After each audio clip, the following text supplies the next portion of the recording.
Hello everyone, I welcome you all once again in this class of physics. So we have completed the complete theory part of the topic, that is force and laws of motion. So in the next class, means in this class, we are going to discuss some numerical that is there in your NCERT book. Okay, तो हम लोग सबसे पहले जो numerical है, सारे basics numerical हैं, सारे सिंपल से न्यूमेरिकल हैं, पहले उसको हम लोग डिस्कस कर लेते हैं। फिर अगर रिक्वायर्ड होगा तो हम लोग कुछ अच्छे न्यूमेरिकल भी हम लोग यहाँ पे डिस्कशन करेंगे। तो जो पहला न्यूमेरिकल है यहाँ पे, जो the very first numerical that is there, that is what is acceleration produced by a force of 12 newton exerted on a object of a mass 3 kg। यहाँ पे देखो अभी एक वन लाइन का ये सारे क्वेश्चंस हैं। यहाँ पे दिया हुआ है that is force which is equals to 12 newton. Okay, force is given and mass of an object that is given which is 3 kg। Mass is given that is small m which is equals to 3 kg। ठीक है,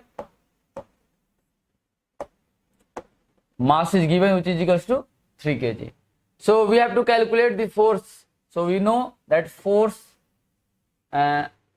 acceleration. We have to calculate acceleration. So we know the formula, that is F equals to m into a, where m is mass and a is acceleration from Newton's second law. Okay. So 12 is equals to m is given 3 into a. So from here a is equals to 12 by 3 which is equals to 4 metre per second square. Okay, तो ये आपके first question का answer, ये that is equals to, यहां से a आ जाएगा which is equals to 4 metre per second square. Next question, what force would be needed to produce an acceleration, what force would be needed to produce an acceleration of 4 meter per second square on a ball of mass 6 kg। तो यहां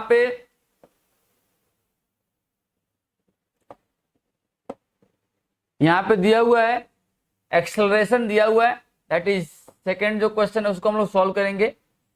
acceleration ए की value दी हुई है that is 4 metre per second square and mass is given m is equals to 6 kg। so we have to calculate force। so we know, आपको force का formula पता ही है, अभी लास्ट क्वेश्चन में हम लोगों ने किया था। F is equals to m into a and F will be equals to m which is 6, a which is equals to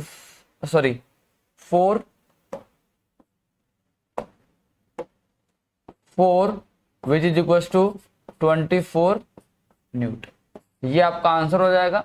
तो इसके लिए जो आंसर हो जाएगा आपका F is equal to force that is 24 newton. तो ये सारे सिंपल से क्वेश्चन है, आप देख रहे हैं डायरेक्ट फॉर्मूला बेस्ड क्वेश्चन है। जैसे जैसे हम आगे बढ़ेंगे उसमें थोड़ा सा कॉन्सेप्चुअल क्वेश्चन आएगा। अभी हम लोग स्टार्ट किए हैं, इसलिए सारे के सारे क्या है, फॉर्मूला बेस्ड क्वेश्चन है आपके सामने, जिससे कि आपका एक बार फ्लो बन जाए। एक बार जब फ्लो बन जाएगा तो आप काफी कॉन्सेप्चुअल क्वेश्चन भी सॉल्व कर पाओगे। ओके, तो ये स्टार्टिंग है। नेक्स्ट क्वेश्चन है आपके सामने, that is a force of 5 newton. Force is given, next question है, force is given which is equal to 5 newton, gives a mass m1। Force 5 newton है और m1 मास है।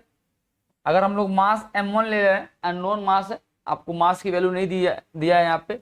बोला है कि यहाँ पे जब इसको m1 मास को 5 न्यूटन का फोर्स अप्लाई कर रहे हैं, in that case that gain the acceleration which is equal to 8 metre per second square. तो इसकी वजह से जो एक्सेलरेशन आ रहा है m1 मास में which is equal to 8 metre per second square. तो फोर्स गिवन है, मास गिवन है, यहाँ पे एक्सेलरेशन भी गिवन है। यहाँ पे अननोन जो है ये m1 है। ठीक है, तो उसको हम लोग कैलकुलेट कर लेते हैं कि m1 क्या होगा। तो आपको पता है same F is equal to m into A. ठीक है, इसी फॉर्मूले में हम लोग वैल्यू प्लेस करेंगे। तो F is given 5, m which is m1 into a which is 8। Okay, तो यहां से आपका m1 की वैल्यू आ जाएगी which is equal to 5/8 kg। m1 आ जाएगा आपका 5/8 kg। ओके, नेक्स्ट क्या दिया हुआ है, and mass m2 and acceleration of 24 metre per second square. बोल रहा है कि अगर सेम फोर्स अगर m2 मास को दिया जाए तो वो एक्सेलरेशन जो गेन करता है that is what 24 metre per second square. So in that case f is given, f is same, there is no change, which is 5 Newton, which is equals to m, which is equals to m2 and a, which is equals to 24. So from here m2 is equals to 5/24। यहाँ पे Newton लिखने की जरूरत नहीं है। Okay, तो m2 भी आ गया है। यहां से आप देखेंगे m1 और m2 दोनों हम लोगों ने यहाँ पे कैलकुलेट कर लिया। अब क्या बोल रहा है, what acceleration would give both the mass are tied together. अगर दोनों मास एक दूसरे के साथ क्लब कर दिए जाए, दोनों को एक साथ लिया जाए मास m1 और m2, लाइक आप ऐसे समझ सकते हैं कि एक मास m1 है यहाँ पे और दूसरा मास m2 है, दोनों पे फोर्स लग रहा है, दोनों फर्स्ट m1 वाला एक्सेलरेशन गेन कर रहा है that is 8 metre per second square से, m2 वाला जो है 24 मीटर पर सेकंड स्क्वायर से एक्सेलरेशन गेन कर रहा है। अगर हम लोग 5 न्यूटन का फोर्स अप्लाई कर रहे हैं तो बोल रहा है कि अगर दोनों को एक साथ क्लब कर दिया जाए, लाइक m1 और m2 दोनों को एक साथ स्टिक कर दिया गया, m1 और m2 दोनों को एक साथ स्टिक कर दिया गया, अब हम लोग फोर्स अप्लाई कर रहे हैं दैट इज 5 न्यूटन। अब इनका जो कंबाइंड है, इन दोनों का जो कॉम्बिनेशन है, ये कितना एक्सेलरेशन गेन करेगा इसको आपको कैलकुलेट करना है। तो अगर आप देखें m1 प्लस m2 की वैल्यू यहाँ पे दी हुई है। अगर हम लोग m1 प्लस m2 देखें, यहाँ पे मैं इसको इरेज कर रहा हूँ, थोड़ा सा स्पेस हो जाएगा यहाँ पे। तो m1 और m2 हम लोगों ने कैलकुलेट कर रखा है, तो m1 m2 कैलकुलेट हमने कर रखा है, तो इजीली अगर उसको हमें दोनों का कंबाइंड मास कैलकुलेट करना है तो ऑब्वियसली हमें क्या करना पड़ेगा, m1 प्लस m2 करना पड़ेगा। तो अगर हम लोग m1 प्लस m2 करेंगे यहाँ पे तो आपको दिख रहा होगा m1 plus m2 which is equals to how much 5/8 plus 5/24। तो यहां से क्या आ जाएगा, ये आ जाएगा आपका 24, 15 plus 5 which is equals to 20/24 kg। तो आपका जो कंबाइंड मास है m1 प्लस m2 वो कैलकुलेट होके आ गया। आपको फोर्स पता है कितना फोर्स है दैट इज 5 न्यूटन। तो आप इजिली यहां से एक्सेलरेशन निकाल सकते हो that is F is equals to, यहां पे कर दे रहा हूं solve, F is equals to m into a, और m क्या है, m is equals to m1 plus m2। ये क्वेश्चन में दिया हुआ है कि दोनों को एक साथ क्लब कर दिया गया। तो m की वैल्यू हम लोग यहाँ पे प्लेस करेंगे, F is given which is 5 Newton, m is given that is 20/24 that is equal multiply by a।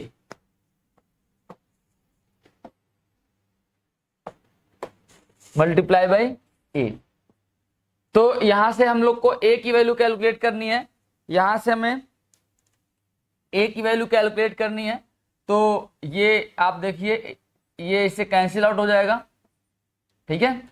तो यहां से जो a की वैल्यू आ जाएगी एक्सेलरेशन की विच is equals to 24/4 which is equals to 6 metre per second square.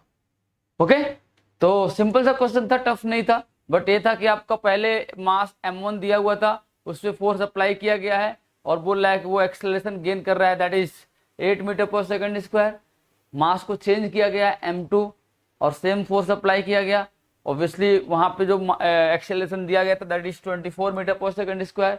अब बोल रहा है कि दोनों m1 और m2 को दोनों को एक साथ क्लब कर दिया गया और फोर्स सेम अप्लाई किया गया। उस केस में आपका एक्सेलरेशन बॉडी कितना गेन करेगा, और यहाँ से हम लोगों ने इसको इजीली कैलकुलेट कर लिया that is equal to 6 metre per second. यही आपका क्या हो जाएगा, आंसर हो जाएगा। ओके, तो आई होप आपको ये तीनों क्वेश्चंस जो काफी बेसिक क्वेश्चन है समझ में आए होंगे। चलिए हम लोग नेक्स्ट क्वेश्चन की तरफ मूव करते हैं। नेक्स्ट क्वेश्चन है आपके सामने, that is calculate the force required to impart a car of velocity impart a car of velocity 30 meter per second in 10 second. The mass of the car is given which is 1500 kg. तो यहाँ पे मास दिया हुआ है, mass of car is given which is equals to 1500 kg. Okay. Calculate the force required to impart a car of velocity 30 meter per second. Car की जो velocity है, car जो है मूव कर रहा है एक वेलोसिटी से, that is 30 metre per second. इसको क्या करना है आपको 10 सेकंड में इसको जीरो करना है। इम्पार्ट मीन्स क्या है कि उस कार को आपको स्टेशनरी कंडीशन में लाना है। स्टेशनरी कंडीशन में लाने का मतलब क्या है कि 30 से इसका स्पीड क्या हो जाएगा 0 मीटर पर सेकंड हो जाएगा। In how much time, that is 10 second. तो यहां से हम लोग अगर एक्सेलरेशन कैलकुलेट करेंगे, acceleration is what, change in velocity. तो चेंज क्या है आपका, फाइनल वेलोसिटी क्या है आपका 0 है, इनिशियल वेलोसिटी आपका 30 है। तो अगर आप देखेंगे तो 0 माइनस 30 डिवाइडेड बाई 10, यहां से आ जाएगा -3 मीटर पर सेकेंड स्क्वायर। ठीक है, समझ में आ गया। अब हम लोग को यहाँ पे कैलकुलेट करना है फोर्स। ठीक है, तो फोर्स क्या हो जाएगा आपको पता है कि F is equal to M into A. ठीक है, M इंटू ए। तो यहाँ पे force F is equal to M is given which is equal to 1500 और A is given which is equal to -3। तो यहाँ से आ जाएगा F माइनस 4500 न्यूटन। तो ये माइनस साइन क्या प्रोड्यूस कर रहा है, माइनस साइन क्या रिप्रेजेंट कर रहा है यहाँ पे कि जो आपका कार का जो मोशन की डायरेक्शन थी, ये जो कार के मोशन की जो डायरेक्शन थी, इसके अपोजिट डायरेक्शन में हमें फोर्स अप्लाई करना पड़ेगा।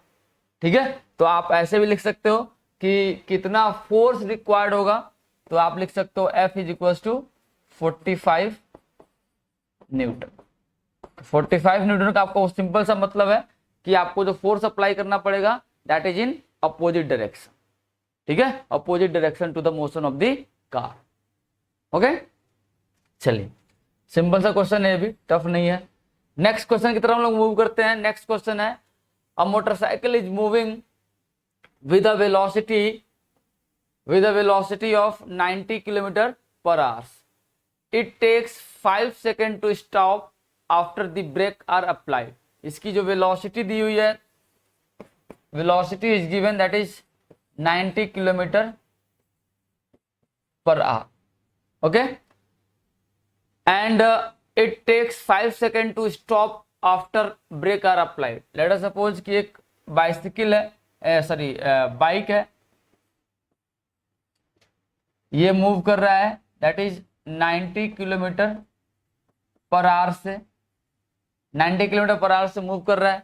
इसको ब्रेक अप्लाई किया गया तो 5 सेकेंड में क्या हो गया, स्टॉप हो गया।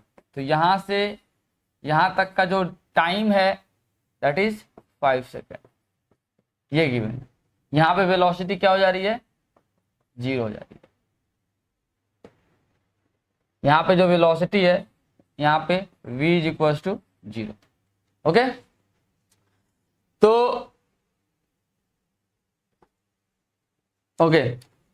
तो यहां पे क्या बोल रहा है कि calculate the force exerted by the break.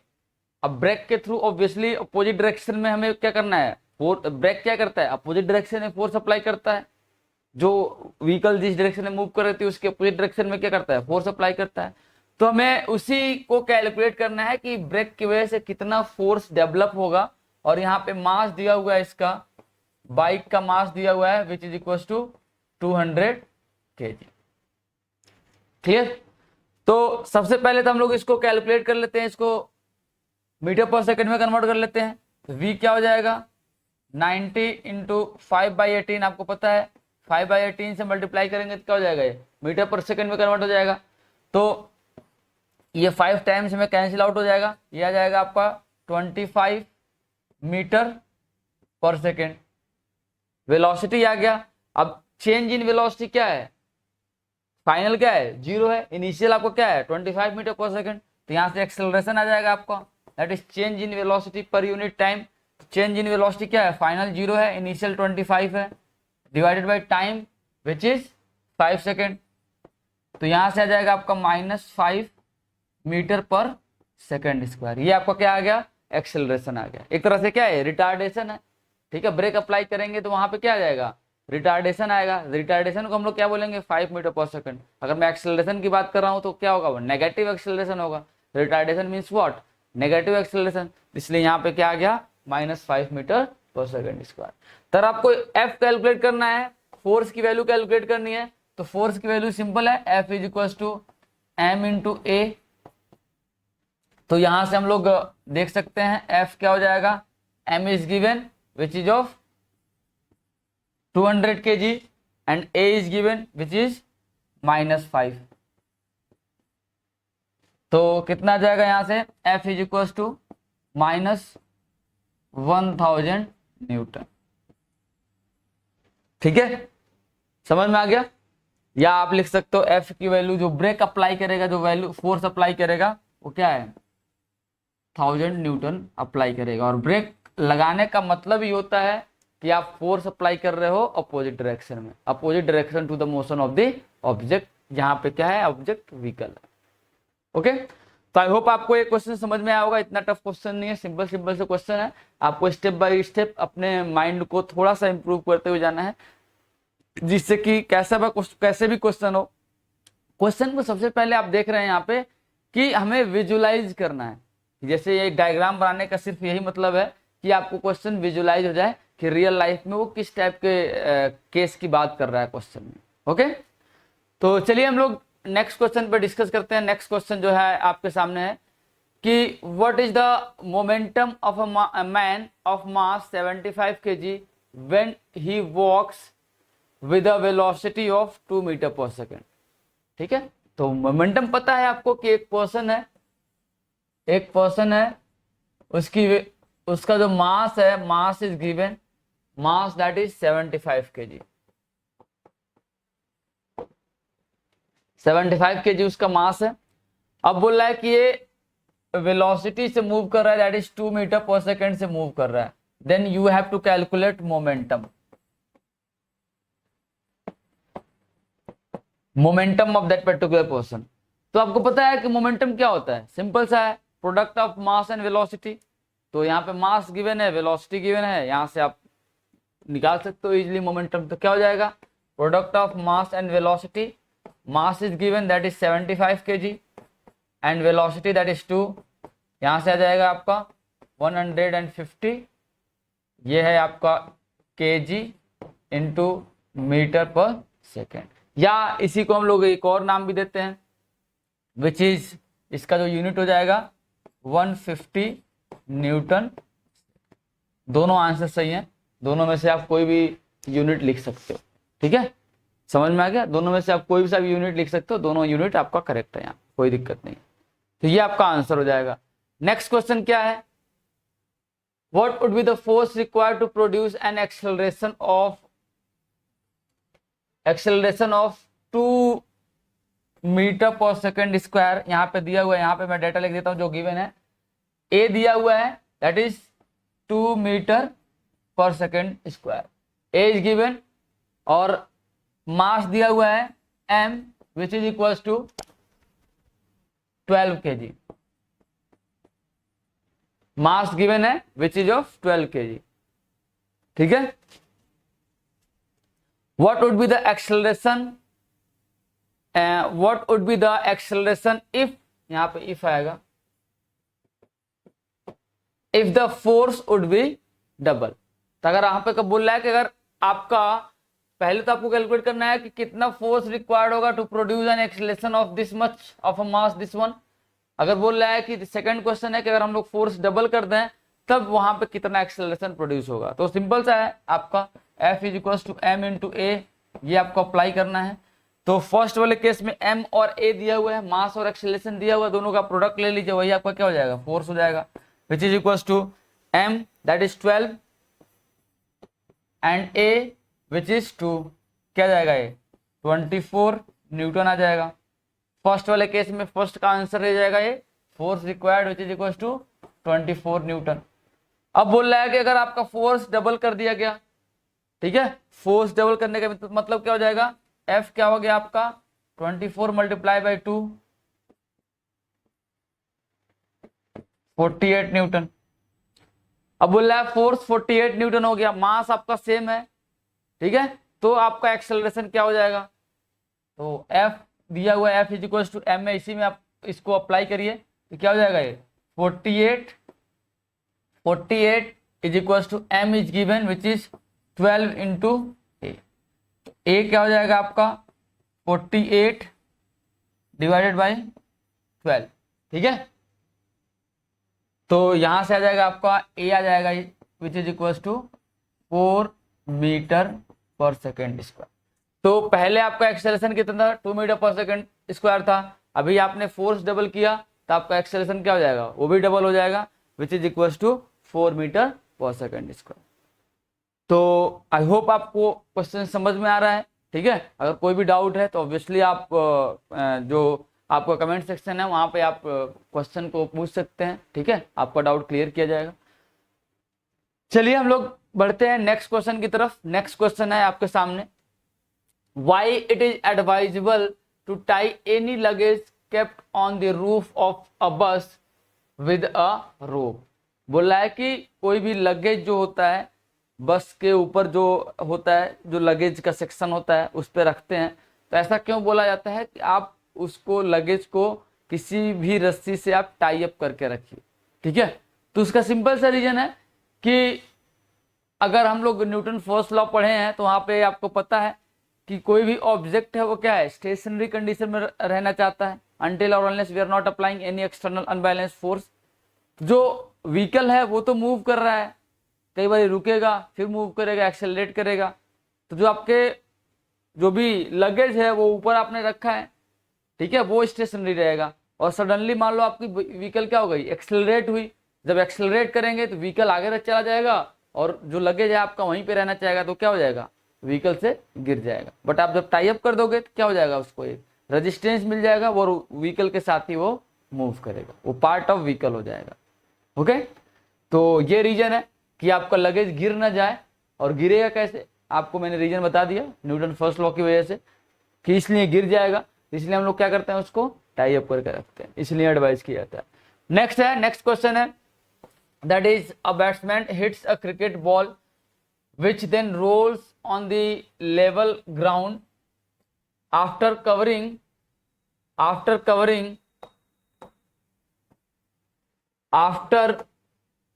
short distance, the ball comes to rest, the ball shows to stop because of what, first one batsman did not hit the ball hard।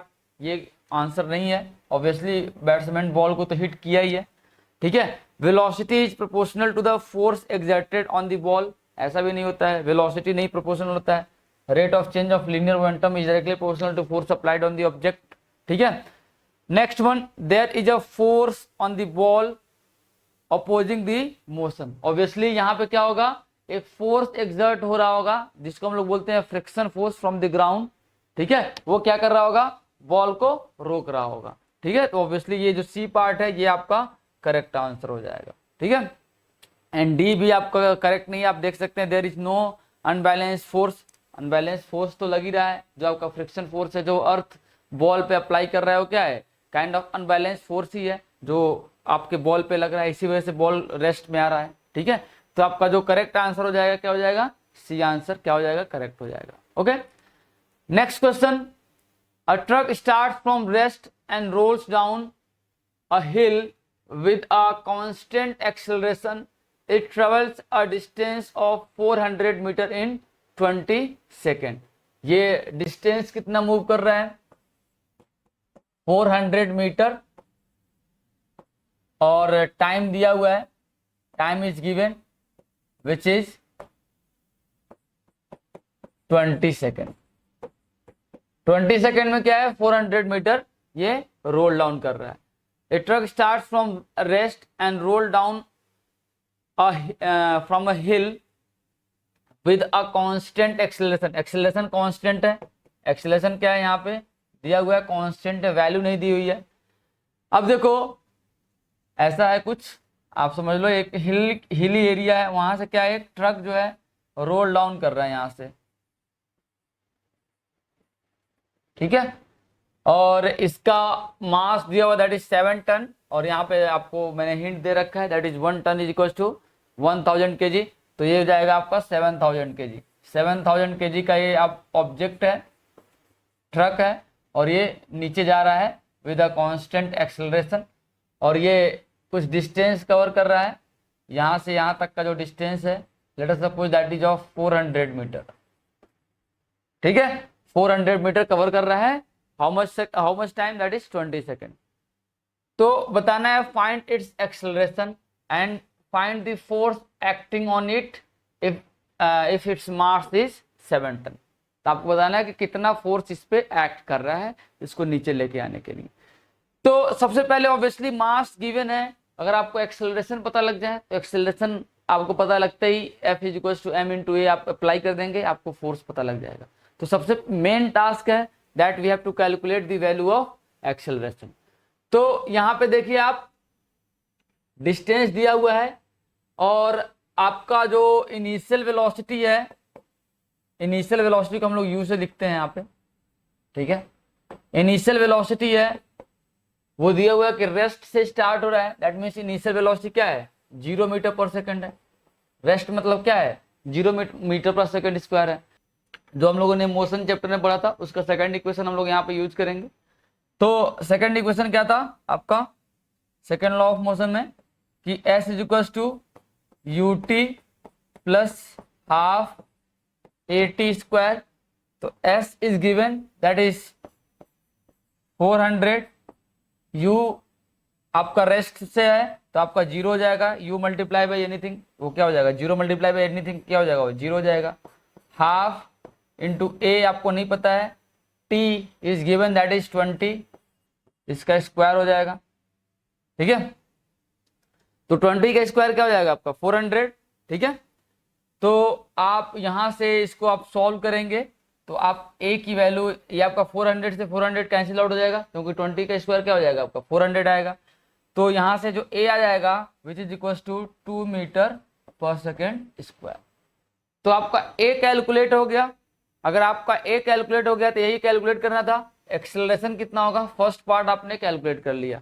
अब आपको calculate करना है कि force कितना act कर रहा है, तो F is equal to m into A, m is given that is of 7000 kg, a is given that is 2, कितना हो जाएगा 14000 न्यूटन। तो ये आपका आंसर हो जाएगा, ये दोनों आपके क्या हो जाएंगे आंसर हो जाएंगे, ठीक है। तो यहाँ पे आंसर भी दिया हुआ है F is equal to 2 metre per second square और A is equal to 2 metre per second square and F force that is equal to 14000 newton. ये दोनों आपने यहाँ पे कैलकुलेट कर लिया। तो आई होप आपको ये क्वेश्चन समझ में आया होगा, सिंपल सा क्वेश्चन है। यहाँ पे जो हम लोग एक इक्वेशन यूज किए हैं वो मोशन चैप्टर का जो प्रीवियस चैप्टर है उसका हम लोग यहाँ पे यूज किए हैं, उसमें जो सेकेंड इक्वेशन है, ठीक है, वहाँ पे 3 इक्वेशन हम लोगों ने पढ़ रखा है मोशन में, ठीक है। तो उन तीनों में से एक इक्वेशन हम लोग यूज किए जो कि आपका सेकेंड इक्वेशन था, और उसकी हेल्प से हम लोग इस क्वेश्चन को सॉल्व कर लिए। नेक्स्ट क्वेश्चन है आपके सामने, a stone of 1 kg is thrown with a velocity of 20 meter per second across a frozen surface of a lake। एक आपका स्टोन है, एक सरफेस है, कोई फ्रोजन सरफेस है, उस पे आपने एक स्टोन को, एक स्टोन है किसी भी शेप का हो सकता है, आपने इसको थ्रो किया और थ्रो करते टाइम जो इसकी वेलोसिटी थी that is 20 metre per second. Obviously वहां पे आप थ्रो कर रहे हैं, सरफेस कांटेक्ट है तो वहां पे फ्रिक्शन भी एक्ट करेगा सरफेस पे। And come to rest after travelling a distance of 50 metre. यहाँ पे कुछ डिस्टेंस ट्रेवल करने के बाद लेट अस सपोज कि ये डिस्टेंस जो है वो क्या है 50 मीटर ट्रेवल करने के बाद क्या हो गया, ये रुक गया, ठीक है। अब आपको कैलकुलेट करना है what is the force of friction between the stone and the ice. Obviously यहाँ पे जब ऑब्जेक्ट इस साइड मूव कर रहा है तो इस डायरेक्शन में एक फ्रिक्शन फोर्स होगा Fr, ठीक है, एक फ्रिक्शन फोर्स होगा that we have to calculate. ठीक है, तो जो फ्रिक्शन फोर्स होगा क्या करेगा, इसको रिटार्ड करेगा, ठीक है, और उसी रिटार्डेशन की वजह से इसकी वेलोसिटी क्या हो गई, 0 हो गई, और ऑब्जेक्ट क्या हो गया, रेस्ट में आ गया। तो यहां से हम लोग सबसे पहले लिखते हैं यहाँ पे कि जो वेलोसिटी है, initial velocity that is given which is equal to 20 metre per second and final velocity v is equal to 0 metre per second. और ऑब्जेक्ट कितना डिस्टेंस मूव करके रुक जा रहा है, s is given which is equal to 50 metre, s given है that is of 50 metre. तो अब आपको कैलकुलेट करना है कि फ्रिक्शन फोर्स क्या होगा। तो ऑब्वियसली फ्रिक्शन फोर्स कैलकुलेट करने के लिए हमें क्या करना पड़ेगा, रिटार्डेशन को कैलकुलेट करना पड़ेगा। तो रिटार्डेशन यहाँ पे दिया नहीं है तो हम लोग को कैलकुलेट करना पड़ेगा। ऑब्वियसली यहाँ पे भी हम लोग जो इक्वेशन ऑफ मोशन है उसको हम लोग यहाँ पे यूज करेंगे, ठीक है, इक्वेशन ऑफ मोशन को हम लोग यहाँ पे अगेन यूज करेंगे। और वो इक्वेशन ऑफ मोशन आपको पता है, उसमें एक इक्वेशन है v square equals to u square plus 2as। तो अगर आप देखेंगे इसमें जो थर्ड इक्वेशन है, इक्वेशन ऑफ मोशन का थर्ड इक्वेशन है, first second and third equation नहीं है। तो v गिवन है आपका, v क्या हो जा रहा है 0, u भी गिवन है, यहाँ पे a आपको कैलकुलेट करना है दैट इज एक्सीलरेशन, और s भी जो डिस्टेंस है वो भी गिवन है। तो यहाँ से a आपका आ जाएगा, तो v square that is equal to 0, u square which is 20 square plus 2 into a into s is given which is of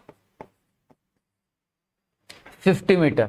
तो यहां से आपका a आ जाएगा, a इज इक्वल टू, इसको आप इधर ले जाएंगे, क्या हो जाएगा ये -20 स्क्वायर, क्या हो जाएगा ये 400 डिवाइडेड बाई ये क्या हो जाएगा 2 इंटू 50, इससे कैंसिल आउट हो जाएगा, 5 इंटू 2 क्या हो जाएगा 10, तो क्या हो जाएगा -40 डिवाइड बाई 10, ये आ जाएगा आपका -4 metre per second square. Okay, तो ए आपने कैलकुलेट कर लिया, मास दिया हुआ है दैट इज 1 kg। तो यहां से आपका F आ जाएगा, जो कि एक्चुअल में F नहीं है, वो एक्चुअल में वो फ्रिक्शन फोर्स है, ठीक है। स्पेशली हम लोग उसको स्पेशल काइंड ऑफ फोर्स है जिसको हम लोग बोलते हैं फ्रिक्शन फोर्स। सिर्फ फोर्स बोलना थोड़ा सा अलग है। तो ये क्या है, फ्रिक्शन फोर्स है which is equals to m into a, m is given which is 1 kg multiply by -4, ठीक है। आपका रिटार्डेशन है क्या है, ये -4 है, एक्सेलरेशन क्या है -4 है, तो यहां से आ जाएगा आपका -4 न्यूटन, ठीक है। या अगर हम लोग फ्रिक्शन फोर्स की बात कर रहे हैं तो क्या हो जाएगा आपका 4 न्यूटन हो जाएगा, क्योंकि अब obviously friction force always acts in opposite direction. तो ये है आपका यहाँ पे value is given which is F is equal to -4 newton. जो फ्रिक्शन फोर्स एक्ट करेगा वो कितना हो जाएगा -4 न्यूटन, ठीक है। समझ में आ गया, आई होप आपको ये सारे क्वेश्चन समझ में आ रहे होंगे। नेक्स्ट क्वेश्चन है, उस पर हम लोग मूव करते हैं। सिंपल सा क्वेश्चन है, 8000 kg engine pools a train of 5 wagons. तो एक ट्रेन है, ठीक है, एक ट्रेन है, इसका इंजन है 8000 kg का, और इसके पीछे वैगन्स लगे हुए हैं, 5 वैगन्स हैं, 1 2 3 4 एंड 5 वैगन्स लगे हुए हैं। और इन हर एक का जो मास है वो कितना है 2000 kg। हर एक का मास है यहाँ पे 2000, मैंने एक का लिख रखा है, ऐसे ही आप सबका समझ जाएं कि हर एक का जो वैगन्स का मास है वो क्या है 2000 kg। Along a horizontal track, if the engine exert a force of 40,000 Newton, engine यहाँ पे फोर्स एक्सर्ट कर रहा है F which is 40,000 Newton, and track offers a friction force of 5,000 Newton. और यहाँ पे जो फ्रिक्शन फोर्स है जो ट्रैक पे यहाँ पे लग रहा है व्हील्स पे बैक डायरेक्शन में, ऑब्वियसली हमेशा मोशन के अपोजिट डायरेक्शन में फ्रिक्शन एक्ट करता है। तो जो फ्रिक्शन फोर्स है which is of 5000 newton, then we have to calculate the net accelerating force. Net accelerating force क्या होगा कि 40,000 तो एक्ट कर रहा है, बट जो 5,000 है वो क्या है, फ्रिक्शन फोर्स उसको ओवरकम कर दे रहा है। तो नेट जो फोर्स होगा एफ नेट वो क्या हो जाएगा, एफ माइनस एफ आर, तो कितना हो जाएगा ये 40,000 माइनस हाउ मच 5,000, यह जाएगा आपका 35,000 न्यूटन। ठीक है, अगर आप देखेंगे तो यहाँ पे आया हुआ है आपको already F is equal to F net कितना है 35,000 न्यूटन। ये आपका आंसर हो जाएगा फर्स्ट वाले का। सेकंड वाले का आंसर क्या होगा, the acceleration of the train, train कितना एक्सेलरेशन गेन करेगा। तो सिंपल सा है कि एफ इज इक्वल टू क्या हो जाएगा एम इंटू ए। ठीक है, तो आपका एफ आपका आ गया, ए आपको कैलकुलेट करना है एंड एम इज गिवन, जो टोटल मास हो जाएगा, टोटल मास हो जाएगा। अब ये जो फोर्स अप्लाई कर रहा है क्या है, इंजन के साथ साथ इन 5 वैगन्स को भी वो पुल कर रहा है। ठीक है, अपनी तरफ खींच रहा है। तो कितना हो जाएगा, पहले तो आपका 8,000 आ जाएगा। ठीक है,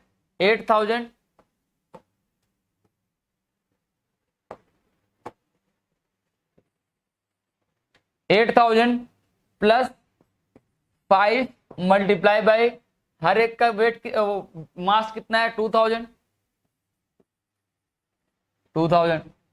ठीक है, तो 5 मल्टीप्लाई बाई 2,000 क्या हो जाएगा ये 10,000, 10,000 प्लस 8,000 कितना हो जाएगा 18,000।